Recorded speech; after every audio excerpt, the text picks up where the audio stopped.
Être tzigane, c'est ne pas suivre les modes, ne pas chercher la réussite sociale.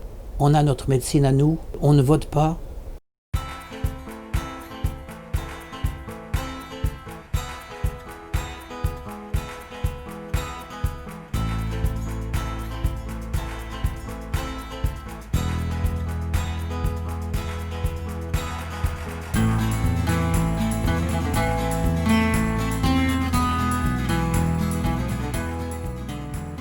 Les tribus tziganes, gitanes, ce sont des sociétés matriarcales. Tout appartient à la femme. Toutes les décisions importantes, c'est elle qui les prend.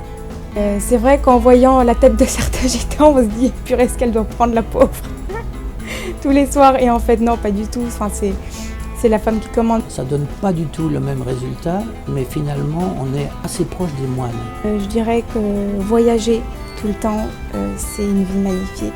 Le nomadisme, très important aussi pour les tziganes. Déjà, par exemple, on pousse la porte, hop, on est dehors. C'est génial. Et puis, on a toujours un autre paysage. Aujourd'hui, on a une montagne, demain, on a la mer. Il faut savoir aussi que nous sommes les derniers. Tout est fait pour nous sortir du nomadisme.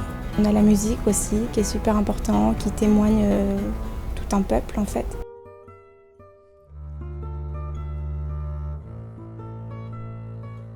Il y a les gens qui nous détestent, il y a les gens qui nous aiment beaucoup, il y a les deux. Alors bien sûr, ils ont une image qui est complètement fausse. Les gitans, c'est des sorciers, etc. C'est pas complètement faux non plus, j'ai du sel un peu par là. Non, on a des pratiques de grand-mère, mais enfin, c'est pas sorcier quoi. Il y a des préjugés de partout, j'en finis par rigoler, puis...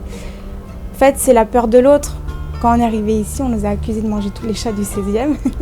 On a sympathisé avec la moitié d'entre eux et puis aujourd'hui on boit le café ensemble. Le mot tzigane est un filtre. Les gens qui ont des idées noires, des mauvaises idées, par le mot tzigane, ils ne viennent pas. Par contre, le mot tzigane attire des gens aussi, des gens plutôt bienveillants. Moi, ce que je vois de plus beau, c'est les gestes qui vont vers les autres. J'ai le sentiment qu'on ne peut rien faire de mieux que de s'occuper de quelqu'un qui a besoin d'aide. Qui est loin de loi. On est submergé par les lois. On ne peut plus bouger. Moi, c'est vrai que je fais des études en architecture, donc pourquoi pas une caravane super nouvelle, quoi, un truc... Elle est à la fois plus facile et plus difficile, il y a les deux. Quand mon père faisait du cirque, c'était... D'une certaine manière, c'était facile. On ne demandait même pas l'autorisation, il y avait un terrain vague, le chapiteau venait, il se montait. En fait, les directeurs de cirque, aujourd'hui, ils ne sont même plus dans leur cirque. Ils sont dans un bureau. Ma mère a vécu sur le temps de Ceausescu, que bien sûr, on est protégé de beaucoup de choses et donc c'est beaucoup plus facile pour nous.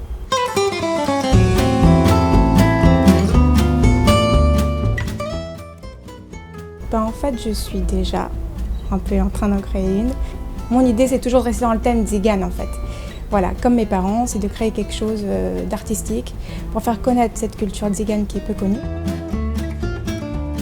Il faut savoir que chez les tziganes, la religion est très importante.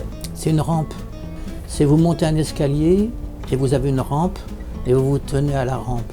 On ne va pas à l'église, mais en fait, c'est notre foi qui est très forte. Avant de rentrer sur scène avec le feu, par exemple, je fais toujours ma petite prière un peu dans ma tête, quoi. Alors déjà, on n'a pas de pays. Les tziganes, on n'a pas de pays. Et c'est notre force, je pense. On est un peuple qui ne veut pas laisser de traces. Ça, c'est rigolo, parce que j'agis en français, et puis la minute d'après, je vais agir en tzigane. Par exemple, là, je n'agis pas en tzigane. Comment vous agiriez en tzigane ? Ah non, je ne serai pas devant votre caméra à répondre à vos questions.